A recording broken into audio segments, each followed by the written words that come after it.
नमस्कार दोस्तों, स्वागत है आपका हमारे ऑफिशियल यूट्यूब चैनल GSY नियसन में। कैसे हैं आप सब? मैं उम्मीद करता हूं स्वस्थ होंगे, मस्त होंगे, अपनी तैयारी में व्यस्त होंगे। बेटा आज का ये जो वीडियो है TGT आर्ट से संबंधित है और TGT PGT आर्ट में आप जानते हैं तैयारी बहुत ढंग से करनी पड़ती है। सिलेबस लंबा है, ढंग से पढ़ते हुए चलना है, सिलेबस को समझते हुए चलना है, जिसमें आज हम लोग बात करेंगे सिंधु घाटी सभ्यता की कला पे। और सिंधु घाटी सभ्यता की कला को हमने अच्छे से पढ़ा, इसमें हड़प्पा और मोहनजोदाड़ो खासकर शामिल थे, उसको हमने देखा है। आज हम लोग बात करेंगे सिंधु घाटी सभ्यता की कला का क्विक रिवीजन देखने वाले हैं। ठीक है, तो एक सुपर फास्ट रिवीजन होगा, पूरा A to Z होगा, यानी शून्य से शिखर तक रहने वाला है। वन लाइनर बेस्ड के क्वेश्चंस हैं जो अभी तक वनडे एंट्रेंस में छपे हैं, उन्हीं पे जो है ये पूरा क्विक रिवीजन है, जिसमें हड़प्पा, मोहनजोदाड़ो, सुतका गेंडेर, चनहूदड़ो, रंगपुर, कोटदीजी, रोपड़, कालीबंगा, लोथल, आलमगीरपुर, सुरकोतगढ़ा, बनावली, धौलावीरा, राखीगढ़, दायमाबाद, देसलपुर, सब कुछ बात होने वाली है। ठीक है, तो सभी को खास तवज्जो मिलने वाला है। जो क्वेश्चंस अभी तक वनडे एंट्रेंस में बने हैं उस पर बात होगी, और जो आपके सिलेबस में है खासकर सिंधु घाटी सभ्यता की कला, जिसमें हड़प्पा और मोहनजोदाड़ो, उसे हम लोग ढंग से देखने का प्रयास करेंगे। तो अगर अभी चैनल पे नए हैं, चैनल को निश्चित रूप से आप सब्सक्राइब कर लें, क्योंकि चैनल पे बहुत सारे वनडे एंट्रेंस की जो है इन्फॉर्मेशन आपको मिलती रहती है, साथ ही साथ तैयारियां भी बहुत अच्छे से करवाई जाती हैं। आज अगर हम लोग बात करें तो ये वीडियो थोड़ा सा लंबा होने वाला है, इसलिए आपको परेशान नहीं होना है। थोड़ा सा धैर्य बना के अगर रखेंगे, निश्चित रूप से आपकी तैयारी बेहतर हो जाएगी। आइए स्टार्ट करते हैं। सबसे पहले बात करते हैं, आप ये फ़ोटो देख रहे हैं, वो फ़ोटो कौन है? एक नर्तकी की मूर्ति है, मोहनजोदाड़ो से प्राप्त हुई है। इसकी हाइट बहुत बार पूछी गई है, 10.5 सेंटीमीटर दर्शाया जा रहा है। ठीक है, 10.5 सेंटीमीटर या 4.1 इंची ऊंचाई। ये कांस्य प्रतिमा है, कांस्य से निर्मित है, 2500 ईसा पूर्व की बताई जा रही है। अब इसका वर्णन, चरित्र चित्रण लोग करते हैं तो कमर पे एक हाथ रखे हुए और जो है कमरबंद भी लगाए हुए, साथ ही साथ दूसरा हाथ टहनी पे रखे हुए, और ये आप देख रहे होंगे हार टाइप का पहने हुए, ये पट्टा कहलाता है। ठीक है, इसके बाल पीछे इस टाइप से, तो ये इसका वर्णन हो जाएगा। लेकिन नर्तकी की मूर्ति प्राप्त कहाँ पे हुई है? तो मूल रूप से मोहनजोदाड़ो में प्राप्त हुई है। हाइट पूछी जा चुकी है, कहीं 9.2 पूछा जाता है, कहीं 10.5 सेंटीमीटर पूछा जाता है। ठीक है, तो ध्यान रखना है। अब हम लोग बात करते हैं आगे। तो सबसे पहले अगर हम लोग बात करें तो हड़प्पा सभ्यता किसे कहते हैं? तो हड़प्पा सभ्यता मूल रूप से हम लोग किसे कहते हैं बेटा? तो सिंधु सभ्यता को ही हड़प्पा सभ्यता उपमा प्राप्त है। ठीक है, और हड़प्पा का संबंध क्या है? तो इंडस वैली से संबंध हड़प्पा का है। क्वेश्चंस ऐसे पूछा गया है, इसलिए ऐसे कराया जा रहा है।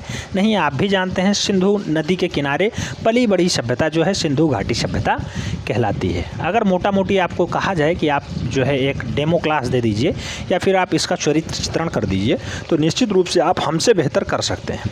ऐसा मैं नहीं मानता कि आप कुछ नहीं जानते हैं, आप बहुत कुछ जानते हैं, बहुत अच्छे से जानते हैं, लेकिन मैं चाहता हूं कि आपका क्विक रिवीजन हो जाए और जो आपके सिलेबस में है केवल वही पढ़ा जाए।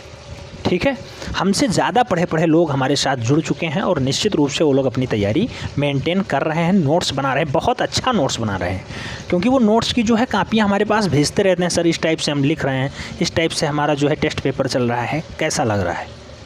तो निश्चित रूप से बेटर हो रहा है, वो लोग बहुत ज़्यादा अच्छा करने का प्रयास कर रहे हैं। ठीक है, अब हम लोग बात करते हैं आगे। तो हड़प्पा सभ्यता की खोज और किसके निर्देशन में होता है? तो सिंधु घाटी सभ्यता की खोज का जो श्रेय है वो मूल रूप से दयाराम साहनी जी को जाता है और राखाल दास बनर्जी जी को जाता है।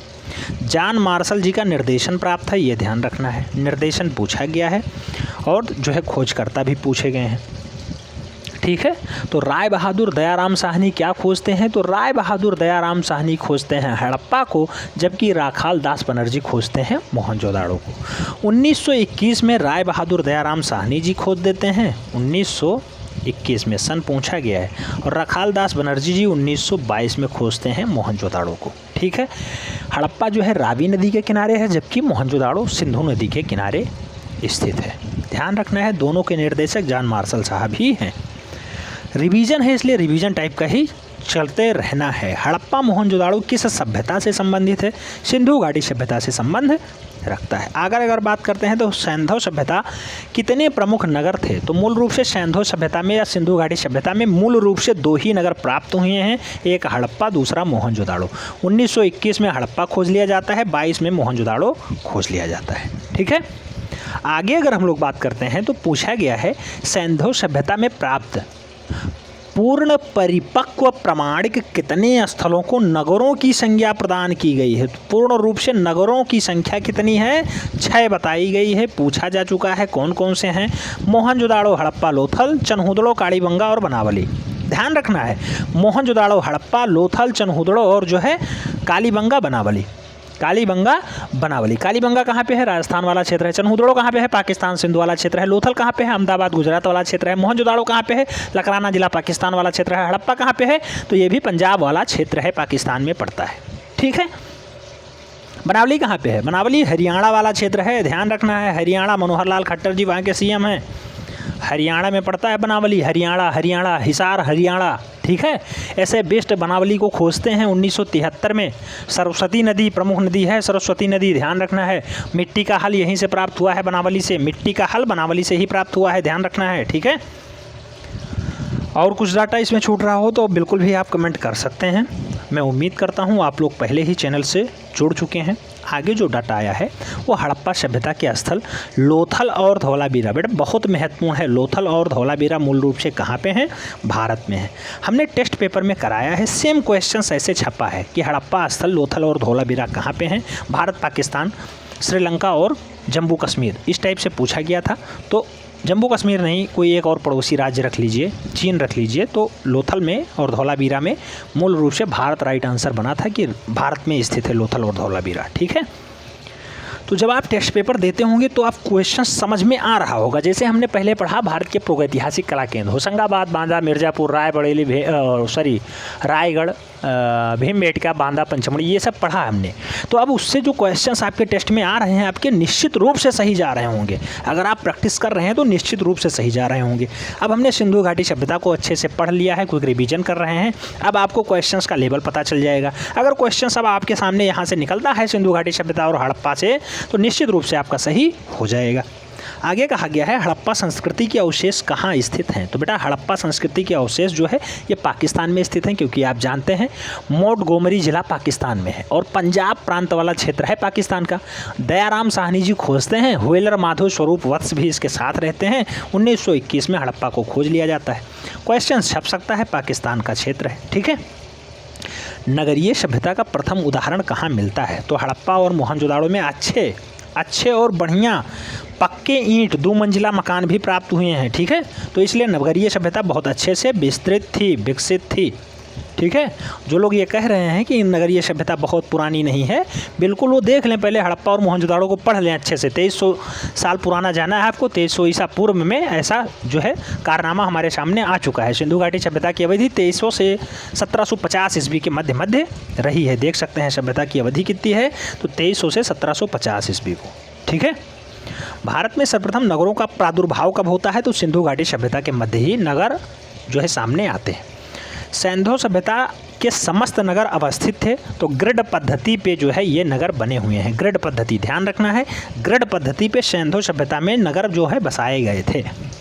हड़प्पा सभ्यता के नगर कितने भागों में? तो मूल रूप से 2 भाग, एक दुर्ग होता था, दूसरा पूर्वी टीला होता था। तो दुर्ग और पूर्वी टीला में जो है हड़प्पा सभ्यता में नगर को अच्छे से बसाया गया। ठीक है, नेक्स्ट, हड़प्पा से प्राप्त नटराज मूर्ति की ऊंचाई। बेटा बहुत इंपॉर्टेंट क्वेश्चन है ये, जो 9.2 सेंटीमीटर दिया गया है, सीधे 2021 में क्वेश्चन छपा है। ठीक है, तो 9.2 सेंटीमीटर हाइट हड़प्पा से नटराज की मूर्ति है और इनकी हाइट जो है 9.2 सेंटीमीटर है। अगर इंची में बात करें 8 इंची है, कहीं 3.68 इंची मिल जाता है अथवा 3.7 और 8 इंची मिल जाता है। सेंटीमीटर में 9.2 सेंटीमीटर है, याद रखना है, बहुत महत्वपूर्ण है नटराज की मूर्ति। ठीक है, नटराज की मूर्ति तो 9.2 सेंटीमीटर। अगर नर्तकी की मूर्ति पूछ लिया जाए तो वो 10.5 सेंटीमीटर है। ठीक है, आगे सिंधु सभ्यता थी, तो सिंधु सभ्यता कांस्यकालीन सभ्यता है। सिंधु सभ्यता कांस्यकालीन सभ्यता है। सर्वप्रथम मानव ने किस धातु का उपयोग किया? तो सबसे पहले मानव तांबा धातु से परिचित होता है, तांबा धातु का प्रयोग स्टार्ट कर देता है। आगे बात करते हैं, नील नदी घाटी की सभ्यता मिस्र तथा मेसोपोटामिया की सभ्यता इराक के समकालीन थी। तो नील नदी की सभ्यता और मेसोपोटामिया की सभ्यता के समकालीन सैंधव सभ्यता या फिर सिंधु घाटी सभ्यता थी। ठीक है, आगे अगर बात करते हैं, इम्पोर्टेंट टॉपिक है, किस पुरातत्व से पाषाण संस्कृति से लेकर के हड़प्पा सभ्यता तक संस्कृतीय अवशेष प्राप्त हुए हैं? तो अगर संस्कृतीय अवशेष की हम लोग बात करें तो मेहरगढ़ से प्राप्त हुए हैं, मेहरगढ़। आगे हम लोग बात करते हैं, तो आगे आया है कि भारतीय उपमहाद्वीप में कृषि के प्राचीनतम साक्ष्य प्राप्त हुए हैं। तो सबसे पहले खेती के साक्ष्य भी मेहरगढ़ पाकिस्तान से ही प्राप्त हुए हैं। ज्वार बाजरा कहाँ मिला है? ज्वार बाजरा रंगपुर में मिला है, गुजरात वाला क्षेत्र है। ठीक है, गुजरात वाला क्षेत्र है, ज्वार बाजरा सबसे पहले वहीं मिलता है। आगे इम्पोर्टेंट टॉपिक आता है, वस्त्रों के लिए कपास की खेती का आरंभ सबसे पहले कहाँ किया गया? तो वस्त्र के लिए कपास की खेती सबसे पहले सिंधु घाटी सभ्यता में भारतीय उपमहाद्वीप में होती है, कपास की खेती। ठीक है, कपास की खेती सबसे पहले कहाँ पे होती है? तो भारत देश में होती है। ठीक है, जुते हुए खेतों का साक्ष्य कहाँ मिलता है? कालीबंगा से मिलता है। जुते हुए खेत कहाँ मिलते हैं? कालीबंगा से मिलते हैं। ठीक है, आगे देखते हैं, भारतीय कला का सबसे प्राचीनतम केंद्र क्या है? सिंधु घाटी सभ्यता है।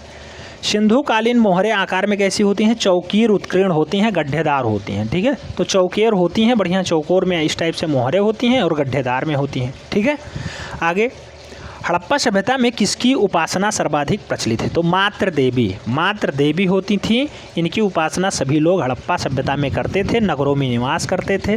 ठीक है, जुते हुए खेत भी पाए जाते थे। हड़प्पा निवासी पूजा किसकी करते थे? तो भगवान पशुपति शिव की पूजा हड़प्पा के मूल रूप से निवासी लोग करते थे और उपासना के लिए देवी कौन सी थी? तो मात्र देवी थी। सिंधु घाटी किस वृक्ष की पूजा करते थे? पीपल के वृक्ष की पूजा किया करते थे। जबकि अगर बात की जाए तो हड़प्पा कालीन स्थलों में अभी तक किस धातु की प्राप्ति नहीं हुई है? ध्यान रखना है, नहीं हुई है।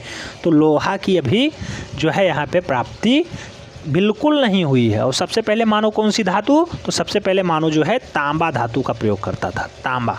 दोनों में अंतर है, हड़प्पा में नहीं मिला है लोहा और सबसे पहले प्रयोग किए जाने वाली धातु तांबा।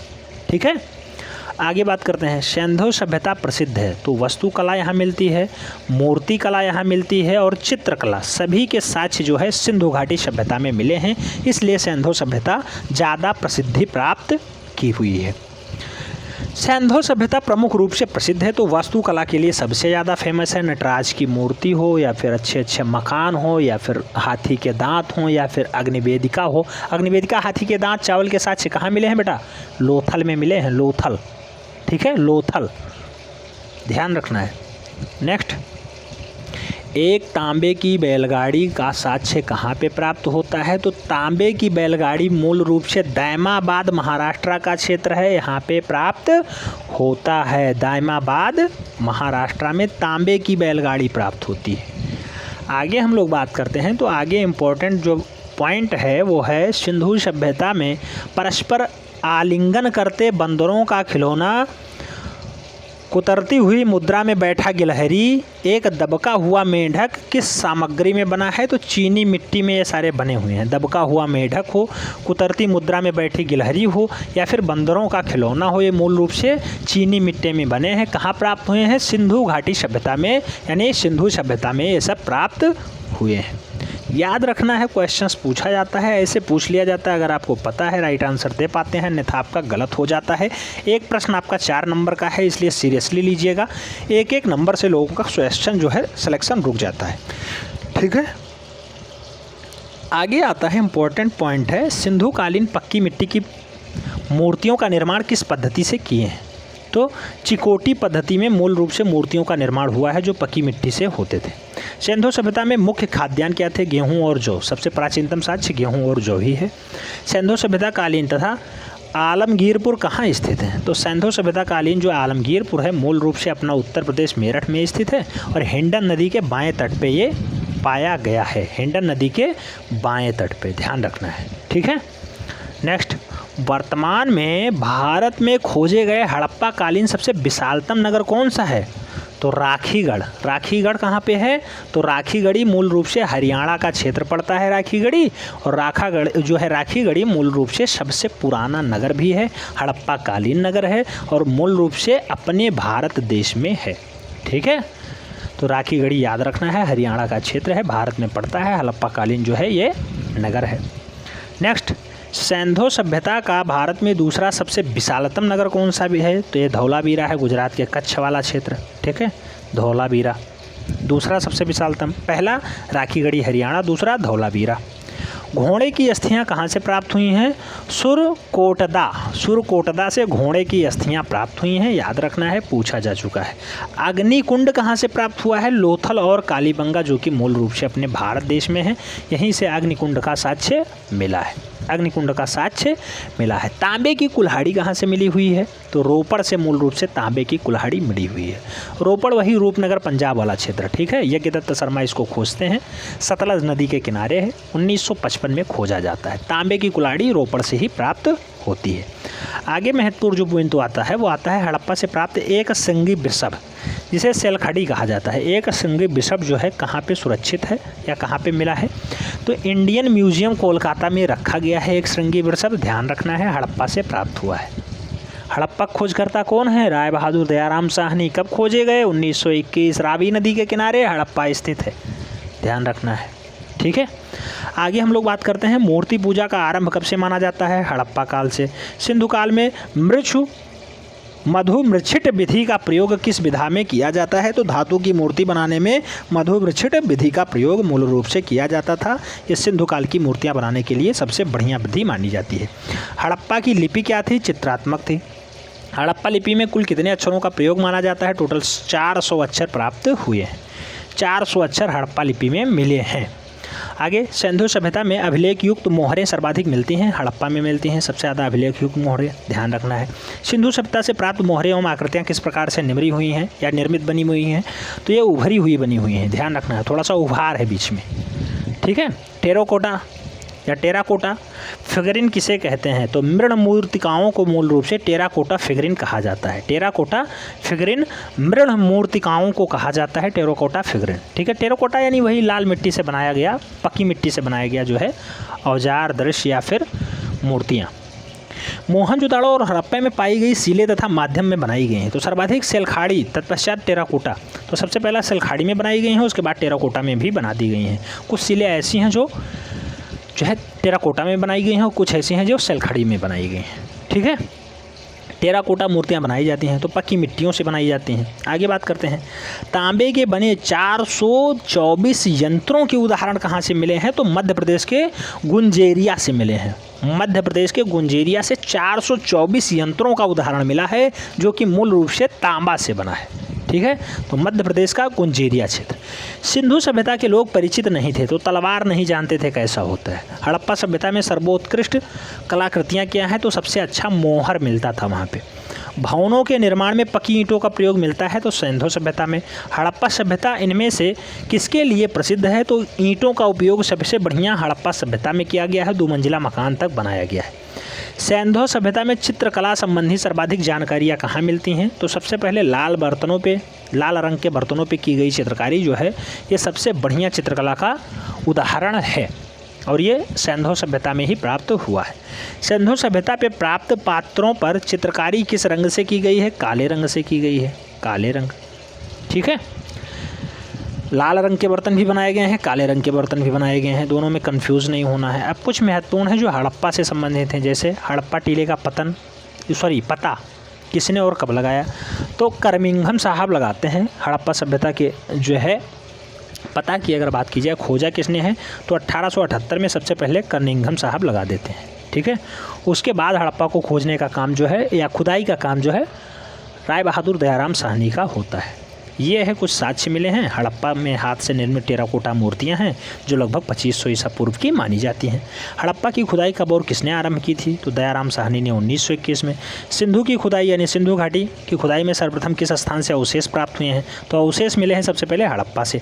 आगे बात करते हैं, स्त्री के गर्भ से निकलता हुआ पौधा, बहुत ही मार्मिक दृश्य है ये बेटा। स्त्री के गर्भ से निकलता हुआ पौधा जिसे उर्वता की देवी माना जाता है, उर्वता की देवी माना जाता है, कहाँ से प्राप्त प्राप्त हुआ है? हड़प्पा से ही प्राप्त हुआ है। स्त्री के गर्भ से निकलता हुआ पौधा या फिर उर्वरता की देवी कहाँ प्राप्त हुई हैं? हड़प्पा में। वनडे एंट्रेंस में बहुत बार छपा है क्वेश्चन। दैमाबाद के अलावा तांबे के बने इक्के कहाँ मिले हैं? तो हड़प्पा में भी मिले हैं। दैमाबाद में तो मिले ही मिले हैं, तांबे के इक्के दैमाबाद में भी मिले हैं और हड़प्पा में भी मिले हैं। हड़प्पा में मिट्टी के बर्तनों पे किस रंग का प्रयोग सबसे ज़्यादा हुआ है? लाल रंग का प्रयोग किया गया है, याद रखना है। सिंधु सभ्यता में बहुरंग चित्रण पात्र यानी चाक पर निर्मित कहाँ से ज़्यादातर साक्ष्य प्राप्त हुए हैं? तो चाक पर बनाए गए जो बर्तन हैं वो हड़प्पा से ही प्राप्त हुए हैं। हड़प्पा मोहरों पर सर्वाधिक अंकन हुआ है तो एक श्रृंगी वृषभ बनाया गया है। एक श्रृंगी वृषभ जो है मूल रूप से हड़प्पा में ही मिला है, हड़प्पा। ठीक है। एक मुद्रा पर पैर में सांप को दबाए गरुड़ का चित्र कहाँ मिलता है? तो एक मुद्रा पर पैर में सांप को दबाए गरुड़ का जो चित्र है ये मूल रूप से हड़प्पा से ही प्राप्त हुआ है। अब आप सोचेंगे तो कितना मार्मिक दृश्य होगा। ये कहाँ से प्राप्त हुआ है? गरुड़ जो है सांप को दबाए हुए है हड़प्पा में। ठीक है। आगे बात करते हैं मोहनजोदाड़ो की। मोहनजोदाड़ो विश्व का सबसे प्राचीनतम नगर कौन सा था? सबसे प्राचीनतम नगर की संज्ञा मोहनजोदाड़ो को प्राप्त है। मोहनजोदाड़ो से कुछ साक्ष्य मिले हैं जिन्हें हम लोग देखने का प्रयास करते हैं। आप ये देख रहे हैं, बहुत ही मार्मिक दृश्य है और ये पुजारी की प्रतिमा है जो कि मोहनजोदाड़ो से प्राप्त हुई है। ये सेलखड़ी पत्थर से निर्मित है पुजारी जी की प्रतिमा। ठीक है। और इसकी हाइट कितनी है? तो ये 17.5 सेंटीमीटर है। राजकीय संग्रहालय कराची में रखा गया है और कराची आप जानते हैं पाकिस्तान का क्षेत्र है और वहीं पे जो है पुजारी जी की प्रतिमा रखी हुई है। इस टाइप से है पुजारी जी की प्रतिमा, देख सकते हैं। ठीक है।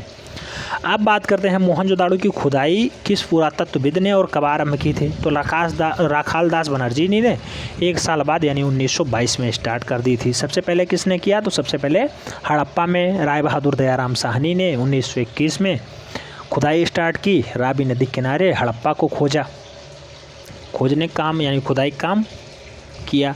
उसके बाद 1922 में राखालदास बनर्जी ने किया। मोहनजोदाड़ो से प्राप्त स्नानागार की माप, ध्यान रखना है स्नानागार दोनों जगह मिले हैं, हड़प्पा में भी मिले हैं और मोहनजोदाड़ो में भी मिले हैं। मोहनजोदाड़ो से प्राप्त स्नानागार की माप कितनी है? तो 11.88 मीटर लंबा है और 7.01 मीटर चौड़ा है और 2.43 मीटर गहरा है। 11.88 मीटर लंबा, 7.01 मीटर चौड़ा और 2.43 मीटर गहरा भी है। ये विशाल स्नानागार है, मोहनजोदाड़ो से प्राप्त हुआ है। मोहनजोदाड़ो की सबसे बड़ी इमारती विशाल अन्नागार की माप क्या है? तो 45.71 मीटर लंबा है और 15.23 मीटर चौड़ा है। 45.71 मीटर लंबा है और 15.23 मीटर चौड़ा है, विशाल अन्नागार प्राप्त हुआ है। प्रथम धातु मूर्ति किस सभ्यता से प्राप्त हुई है? तो सिंधु सभ्यता से सबसे पहले धातु की मूर्तियाँ प्राप्त हुई हैं। मोहनजोदाड़ो अवधि की प्रसिद्ध नृत्य करती लड़की की मूर्ति कहाँ पे है? तो कांसा पद्धति में है। कांसा पद्धति में प्राप्त हुई है मोहनजोदाड़ो में।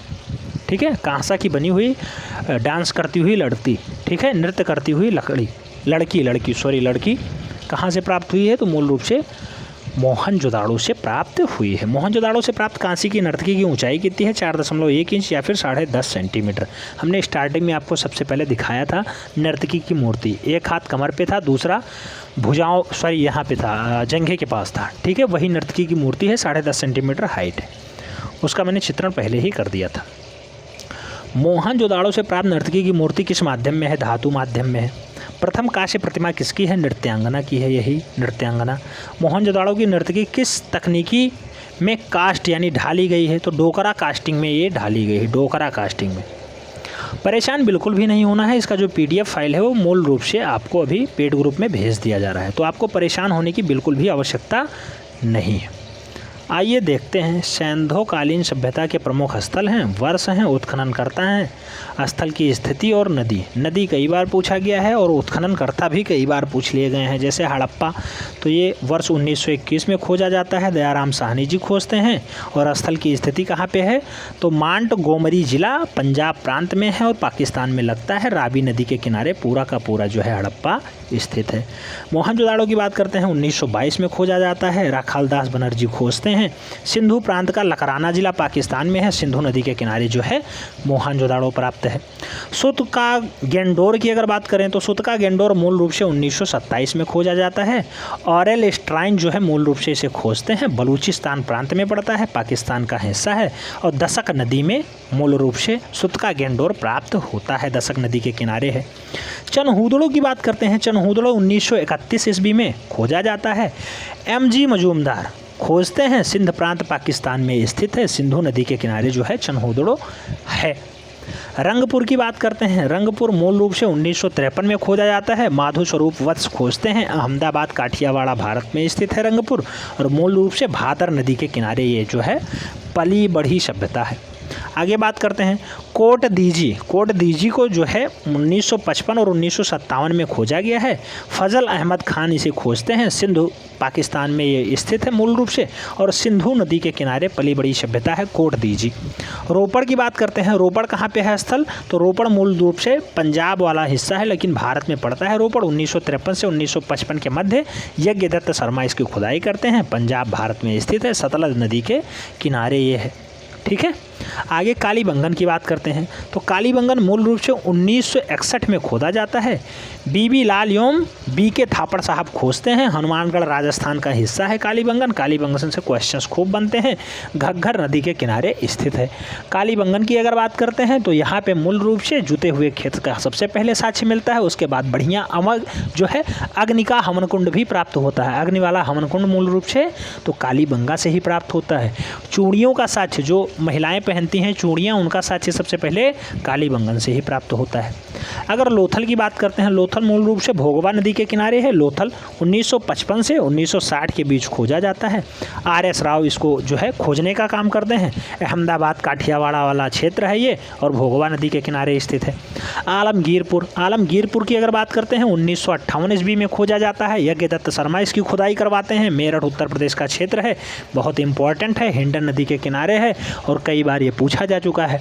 रंगपुर काठियावाड़ा गुजरात वाला क्षेत्र है, जबकि आलमगीरपुर मूल रूप से कहाँ पे है? तो आलमगीरपुर मेरठ उत्तर प्रदेश वाला क्षेत्र है। यहाँ मृदभांड मिले हैं और रंगीन चित्रकारी मेरठ उत्तर प्रदेश में खूब मिली है। ठीक है। यज्ञदत्त शर्मा इसको खोजते हैं, खुदाई करवाते हैं। सुरकोटदा, तो सुरकोटदा मूल रूप से कहाँ पे मिलता है? सुरकोटदा 1964 में खोजा जाता है। JP जोशी जी खोजते हैं। कच्छ गुजरात वाला क्षेत्र है, भारत में मूल रूप से है। सरस्वती नदी के किनारे जो है ये सभ्यता प्राप्त हुई है। बनवाली की अगर बात करते हैं या बनावली, तो बनवाली मूल रूप से 1973 से 74 के बीच आर्य बिष्ट साहब खुदाई करवाते हैं। हिसार हरियाणा का क्षेत्र है, ये भी सरस्वती नदी के किनारे पली बढ़ी है। धौलावीरा की बात करते हैं तो धौलावीरा 1990-91 में आर्य बिष्ट साहब खोजते हैं। आर्य बिष्ट साहब इसकी खुदाई करवाते हैं, और ये कच्छ कारण गुजरात वाला क्षेत्र है। मनसर और मनहर नदी के किनारे मूल रूप से धौलावीरा जो है प्राप्त हुआ है। धौलावीरा, ठीक है। तो धौलावीरा कहाँ पे है? ये अपने भारत का गुजरात वाला क्षेत्र है, कच्छ का रण। आगे हम लोग बात करते हैं तो राखीगढ़ी की अगर बात करें तो राखीगढ़ी मूल रूप से 1969 में सूरजभान साहब इसका खुदाई करवाते हैं। हिसार हरियाणा वाला क्षेत्र है और सरस्वती और धृति नदी के किनारे जो है ये प्राप्त हुआ है। दायमाबाद बहुत महत्वपूर्ण है, याद रखना है। दायमाबाद 1958 से 1962 के बीच खोजा जाता है। MG देश पांडे से मूल रूप से खोजते हैं। दायमाबाद अहमदानगर वाला क्षेत्र है। अहमदनगर ये महाराष्ट्र का क्षेत्र पड़ता है। गोदावरी और प्रवरा नदी के किनारे जो है दायमाबाद स्थित है। दायमाबाद याद रखना है, दायमाबाद। ठीक है। आगे बात करते हैं देसल। तो देसलपुर मूल रूप से जो है 1963-64 में खोजा जाता है। KB सौंदराजन मूल रूप से इसकी खुदाई करवाते हैं। कच्छ गुजरात वाला क्षेत्र है। बामूचेला मूल रूप से नदी है, ठीक है, उसके किनारे देसलपुर प्राप्त हुआ है। देसलपुर प्राप्त हुआ है। दायमाबाद मूल रूप से तांबे की बैलगाड़ी कहाँ से प्राप्त हुई थी? तो दायमाबाद से ही, अहमदनगर महाराष्ट्र में दायमाबाद में ही प्राप्त हुई थी। क्या तो मिला था? क्या बैलगाड़ी? मेरठ नहीं, तांबे की बैलगाड़ी प्राप्त हुई थी दायमाबाद से। ठीक है। अब हम लोग बात करते हैं इम्पोर्टेंट पॉइंट पे। अब इम्पोर्टेंट पॉइंट आता है मोहनजोदाड़ो से प्राप्त नर्तकी की मूर्ति, जिसे डांसिंग गर्ल के नाम से जानते हैं। कहाँ पे रखी गई है डांसिंग गर्ल? तो राष्ट्रीय संग्रहालय नई दिल्ली। याद रखना है, डांसिंग गर्ल जो मोहनजोदाड़ो से प्राप्त हुई है, जिसको हमने सबसे पहले दिखाया, 10.5 सेंटीमीटर इसकी हाइट है। ये कहाँ पर रखी गई है? राष्ट्रीय संग्रहालय नई दिल्ली में सुरक्षित रखी हुई है। पुजारी जी की मूर्ति कहाँ पे रखी गई है? पुजारी जी की मूर्ति अभी हमें लेटेस्ट में देखा है। पुजारी जी की मूर्ति मूल रूप से कराची में रखी हुई है, ठीक है, कराची में। आगे हम लोग बात करते हैं तो आगे आता है महत्वपूर्ण स्थान। किस स्थान से प्राप्त? ये याद रखना है। एक सील पर 3 मुख वाले देवता, जिसे हम लोग पशुपति के नाम से जानते हैं। पशुपति की मूर्ति मिली है जिसके बाईं ओर गैड़ा व भैंसा और दाईं ओर एक हाथी एक बाघ, हाथी और बाघ मिला है, गैड़ा और भैंसा मिला है, के बीच में 2 हिरण प्राप्त हैं जिसे पशुपति शिव माना जाता है। वो कहाँ से मिला है? तो ये मोहनजोदाड़ो से प्राप्त हुआ है। पशुपति शिव के जो है साक्ष्य की अगर बात करते हैं तो ये मोहनजोदाड़ो से प्राप्त हुआ है। बाईं ओर गैड़ा और भैंसा है, दाईं ओर हाथी और व्याघ्र है। ठीक है, बीचों बीच में 2 हिरण मिले हैं। मूल रूप से कहाँ पे है? मोहनजोदाड़ो में है, याद रखना है। ठीक है, आगे हम लोग बात करते हैं तो दुसाला ओढ़े योगी की मूर्ति बहुत महत्वपूर्ण है बेटा, डबल स्टार लगा लीजिए। 10 बार कम से कम ये पूछा गया होगा और वनडे एंट्रेंस में तो लगभग हर एक वनडे एंट्रेंस में ये छपता ही है क्वेश्चन। दुसाला ओढ़े योगी की मूर्ति किस खुदाई से प्राप्त हुई है? मोहनजोदाड़ो से प्राप्त हुई है। प्रस्तर मूर्तियों में सर्वोत्कृष्ट मूर्ति यही मानी जाती है। डांसिंग गर्ल फिर पूछ लिया गया। नाचती हुई लड़की और दाढ़ी वाले सिर कौन से प्रसिद्ध सिंधु घाटी कला के अवशेष हैं? तो दाढ़ी वाले सिर और नाचती हुई लड़की मोहनजोदाड़ो से प्राप्त हुए हैं। पशु आकृतिक मोहरें कहाँ से मिली हैं? तो सबसे बढ़िया साक्ष्य मोहनजोदाड़ो से प्राप्त हुआ है जिसमें पशुओं की आकृति के मोहर प्राप्त हुए हैं। वर्ष 2016 की सिंधु घाटी सभ्यता को संदर्भित करने वाली विश्व की प्रथम फिल्म मोहनजोदाड़ो के निर्देशक कौन है? तो फिल्म मोहनजोदाड़ो के निर्देशक आशुतोष गोवारिकर जी हैं। आशुतोष गोवारिकर 2016 में एक फिल्म बनाते हैं मोहनजोदाड़ो के नाम से। मोहनजोदाड़ो सबसे पुरानी है, ध्यान रखना है। इसका काल जो है 2300 ईसा पूर्व से 1750 ईसा पूर्व के मध्य होता है और आशुतोष गोवारिकर जी इस पे फिल्म बना करके उसे थोड़ा सा रंगमंच का माध्यम प्रदान करते हैं। आगे देखते हैं, लोथल की बात कर ली जाए। लोथल बहुत ही महत्वपूर्ण क्षेत्र है, गुजरात में पड़ता है। पुरातात्विक महत्व का साक्ष्य लोथल कहाँ मिला है? तो गुजरात भारत में लोथल प्राप्त हुआ है। ठीक है, लोथल में कुछ मिले हैं मनके बनाने के हार। ये हैं मनके के हार, ध्यान रखना है, देख लीजिए। अब लड़कियां देखेंगी तो सोचेंगी उन्हें चाहिए, लेकिन इसे पाना बहुत दुर्लभ है। ठीक है, मनके से निर्मित हार अक्सर डिज़ाइन ऐसी कॉपी की जा रही है वर्तमान परिदृश्य में भी, और ये मूल रूप से आपके सबसे पहले लोथल में मिला था। गुजरात वाला हिस्सा है लोथल, वहीं पे प्राप्त हुआ था। ठीक है, तो मनके से निर्मित हार।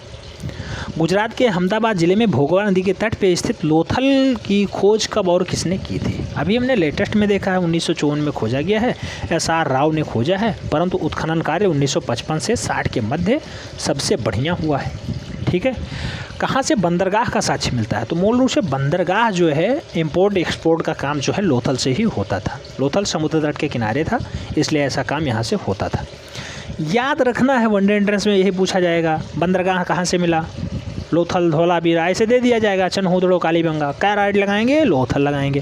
तांबे का हंस, याद रखना, तांबे का हंस कहाँ से मिला है? लोथल से मिला है। शतरंज के बोर्ड का नमूना कहाँ से मिला है? लोथल से मिला है। पंचतत्व में उल्लेखित जो है ध्रुति लोमड़ी यानी मूर्ख लोमड़ी का अंकन कहाँ पे मिलता है? लोथल से प्राप्त एक मर्तबान यानी मिट्टी के पात्र पे जो है धूर्त रोमड़ी को चित्रित किया गया है। धूर्त रोमड़ी जो है मूल रूप से लोथल से ही प्राप्त हुई है।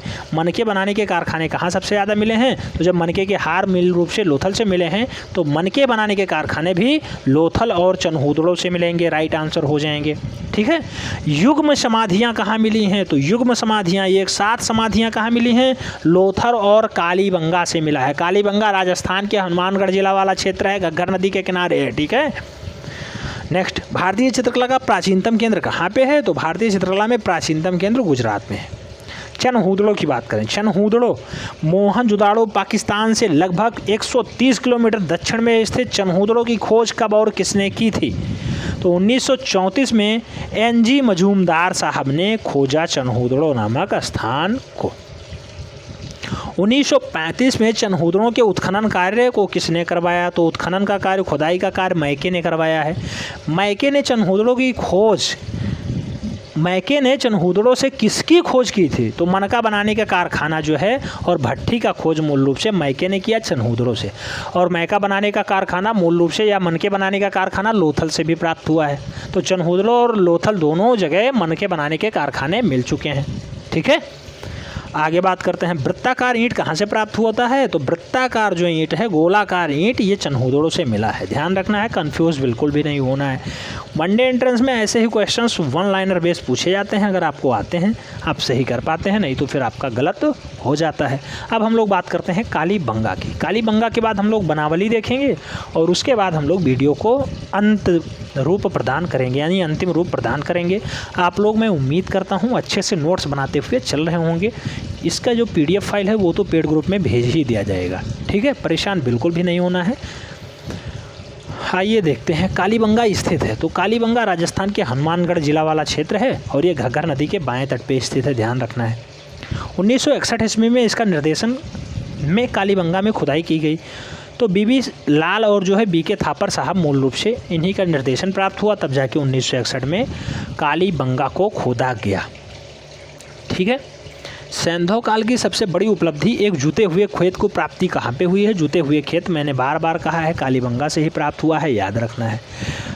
कलश समाधान कहाँ मिला है। तो ये सुरकोत गोडा में। ज्वार बाजरा कहाँ पे मिला है। ज्वार बाजरा मूल रूप से रंगपुर में मिला है। मिट्टी का हल कहाँ मिला है। बनावली में मिला है। मिट्टी का हल कहाँ मिला है। बनावली में मिला है। कच्चे ईंट का मकान कहाँ पे मिला है। कोट दीजी में मिला है। कोट दीजी, ठीक है। कल के वीडियो में हम लोग जो है इसी का MCQs देखेंगे और जो है आज की आपकी प्रैक्टिस मैं उम्मीद करता हूँ बहुत अच्छी हो गई होगी। सुपरफास्ट रिवीजन कैसा लगा कमेंट के माध्यम से ज़रूर बताना है। बेलनाकार तंदूर कहाँ से प्राप्त हुआ है। कालीबंगन से प्राप्त हुआ है बेलनाकार तंदूर, ठीक है। कहाँ से। कालीबंगन से। कालीबंगन के भवन बने हैं तो कच्ची ईंटों से मूल रूप से बने हैं, कच्ची ईंटों से। कालीबंगन के भवन जो है घर बने हैं वो कच्ची ईंटों से बने हुए हैं। आगे हम लोग बात करते हैं तो सैंधव कालीन किस स्थल से फर्श के निर्माण की आलाकृतियाँ ईंटों का प्रयोग किया गया है। तो फर्श के निर्माण का जो है अलंकृति ईंटों का प्रयोग मूल रूप से कालीबंगा से ही प्राप्त हुआ है, ऐसा साक्ष्य मिला है। आज की डेट में ऐसे अलंकरण सबसे ज़्यादा लोग करवाते हैं, ठीक है। तो आप देख सकते हैं फर्श में बढ़िया अलंकृत ईंटों का प्रयोग कब होता था। कालीबंगन में होता था। 1961 में ये खोजा गया है। आप सोच सकते हैं जब 1961 में खोजा गया होगा तो कितनी पुरानी सभ्यता रही होगी ये, ठीक है। अब बात करते हैं हम लोग बनावली की। बनावली मूल रूप से ये हरियाणा वाला क्षेत्र होता है। मनोहर लाल खट्टर जी वर्तमान में वहाँ के CM हैं। बनावली हरियाणा के हिसार जिले में स्थित बनावली पुरातत्व की खोज किसने और कब की थी। आर्य बिष्ट साहब ने 1973 ईस्वी में इसे खोजा था। बनावली पुरातात्विक स्थल किस नदी के किनारे पे है। तो मूल रूप से सरस्वती नदी के किनारे बनावली को माना जाता है। मिट्टी का बना हुआ हल सबसे प्राचीनतम साक्ष्य माना जाता है और सबसे बढ़िया साक्ष्य यहीं से प्राप्त हुआ है, बनावली से। तो ये वीडियो आपको कैसी लगी कमेंट के माध्यम से जरूर बताएं। चैनल पे अगर नए हैं चैनल को निश्चित रूप से सब्सक्राइब कर लें, बेल आइकन प्रेस कर लें, जिससे कि नोटिफिकेशन आपको टाइम से मिले और आप चैनल का भरपूर लाभ टाइम से ले सकें। कल के इस वीडियो में हम लोग देखेंगे इससे जुड़े जो है कुछ महत्वपूर्ण MCQs टाइप के क्वेश्चंस। 70+ प्रश्न कल के वीडियो में होने वाले हैं, तो आप निश्चित रूप से इसकी तैयारी अच्छे से कर लीजिएगा। जो आपको दोनों क्लास कराई गई है मेरे द्वारा, पीयूष सर के द्वारा, उसे भी आप देख सकते हैं। दोनों में डिफरेंस बता सकते हैं। परेशान बिल्कुल भी नहीं होना है, आपको केवल रिवीजन करते रहना है। हमारे पास इस टाइम सबसे ज़्यादा फ़ोन्स कॉल और मैसेज आ रहे हैं, सर सिलेबस नहीं समझ में आ रहा है। बेटा जब सिलेबस समझने का प्रयास करेंगे तब समझ में आएगा। कोई इतना भी आप जो है बुद्धू नहीं है कि आपको कुछ नहीं आता है। कोई BSc किया हुआ है, कोई BTech किया हुआ है, कोई BCom किया हुआ है, कोई MA किया हुआ है, कोई कुछ किया हुआ है, स्पेशल सब कुछ हैं, ठीक है। ये स्पेशल डिग्रियाँ लिखे हुए हैं। मैं बार बार कहता हूँ यहाँ पे केवल और केवल स्थापत्य कला, चित्रकला और जो है रंजन कला से संबंधित कुछ महत्वपूर्ण क्वेश्चंस पूछे जाते हैं।